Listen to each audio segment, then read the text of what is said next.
নমস্কার বন্ধুরা, আমি অগ্নিবিভা পাল। শুভ সন্ধ্যা। আজ আপনাদেরকে আমি আন্তর্জাতিক মহিলা লেখিকা পি শাশ্বতী মহাশয়ের লেখা একবিংশ শতাব্দীর অনুভবের বইটি থেকে একটি কবিতা পাঠ করে শোনাব। আশা করি আপনাদের সবার ভালো লাগবে। কবিতার নাম তোমার কবিতা। তোমার কবিতা কি আমাকে নিয়ে, নাকি সেখানেও আর কেউ ব্যক্তিগত? সবটাই ধোঁয়াশা লাগে। তুমি কি সত্যিই আমার, না অন্য কারো? তোমার মন আছে কি আমার অলিন্দে বাঁধা, নাকি সে ঘরে আকাশময়?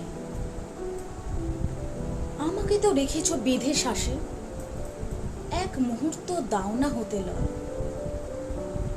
ঘুমের মাঝেও পাশে পাওয়া যায়, তুমি কিন্তু আমার কাছে নাই। নমস্কার। আশা করি আমার এই কবিতা পাঠটি আপনার ভালো লেগেছে।